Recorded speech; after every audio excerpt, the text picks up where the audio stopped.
Gondal marketing યાર્ડમાં સતત બીજા દિવસે ડુંગળીના ભાવ મુદ્દે ખેડૂતોનો વિરોધ। યાર્ડમાં કડક પોલીસ બંદોબસ્ત વચ્ચે પણ ખેડૂતોએ ડુંગળીના ભાવ મુદ્દે વિરોધ કર્યો। ગઈકાલના રોજ માર્કેટ યાર્ડમાં થયેલ 55,000 ડુંગળીના કટ્ટાની આવક વચ્ચે ખેડૂતોએ વિરોધ કર્યો। માર્કેટ યાર્ડના મેઇન ગેટ આગળ ડુંગળી ફેંકી ખેડૂતોએ ગેટ બંધ કરી વિરોધ પ્રદર્શન કર્યું। માર્કેટ યાર્ડના બંને મુખ્ય ગેટ બંધ થતાં યાર્ડ બહારના અન્ય જળસીઓ સાથે લસણ ભરેલ વાહનોની કતારો લાગી।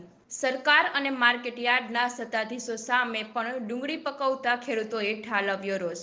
બપોર સુધીમાં માર્કેટ યાર્ડ સત્તાધીશો ખેડૂતોના પ્રશ્ને વાચા નહીં આપે તો ધોરાજીના ખેડૂતોની આત્મવિલોપનની ચીમકી। ડુંગળીની નિકાસબંધીને લઈને ખેડૂતોનું આંદોલન આગામી દિવસોમાં ઉગ્ર બનવાની પણ ખેડૂતોએ ઉચ્ચારી ચીમકી। નમસ્કાર। આજના દિવસે જે કંઈ બી ખેડૂતો દ્વારા જે આંદોલન કરવામાં આવ્યું છે પોષણક્ષમ ભાવમાં ના મળતા હોવાથી અને જો આનો સત્તાધીશો દ્વારા યોગ્ય નિર્ણય કરવામાં નહીં આવે તો 12 વાગે જે કંઈ બી કાર્યક્રમ કરશું। ઘણા બધા ખેડૂતો છે આત્મવિલોપનનો કીધેલું છે અને આત્મવિલોપન કરશે જો 12 વાગ્યા પહેલાં યાર્ડના સત્તાધીશો સાથે મિટિંગ નહીં થાય તો। યાર્ડના ગેટ પાસે યાર્ડનો ગેટ બંધ કરાવી દેવામાં આવ્યો છે। ટોટલી વાહનોની આવક જાવક બંધ કરાવી દેવામાં આવી છે।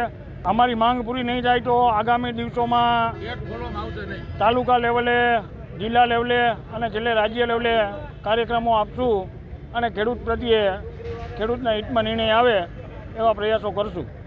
સરકારે જે રાતોરાત રાત્રે 12 વાગે જે નિકાસ બંધ કરી એમાં ખેડૂતો અને વેપારીને બધાને નુકસાન જાજુ છે। વેપારીઓને પણ નુકસાન અઢળક છે। ગાડીએ એક ગાડીએ 4-4, 5-5 લાખની નુકસાની છે।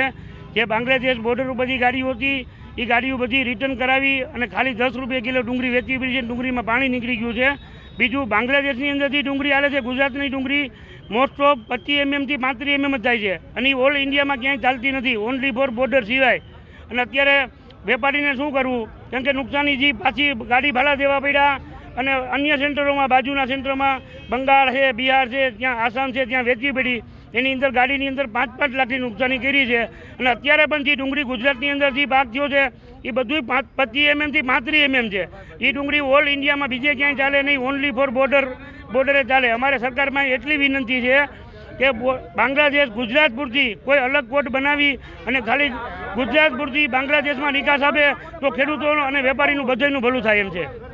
સરકારે જે નિકાસબંધીનો નિર્ણય લીધો હોય તદ્દન ખોટો નિર્ણય છે। આ નિકાસબંધી કરવાથી ને ખેડૂતને તો નુકસાન છે જ, પણ જેટલા વેપારી ભાઈઓ જેટલા ખરીદી કરી હતી, કોઈની 10 ગાડી કોઈની 15 ગાડી રસ્તામાં હોય, ગાડીએ 2-3 લાખ રૂપિયા નુકસાન જાય। નાના વેપારીને પણ મારે અને ખેડૂતને ખાસ કરીને કમાવાનું હોય તો લાલ સિઝનમાં જ કમાવાનું હોય।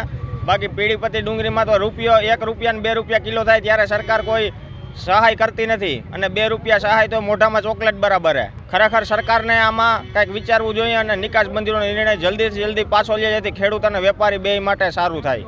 મારું નામ જયદીપ વાળા, હું અહીંયા યાર્ડમાં મારે પેટી છે।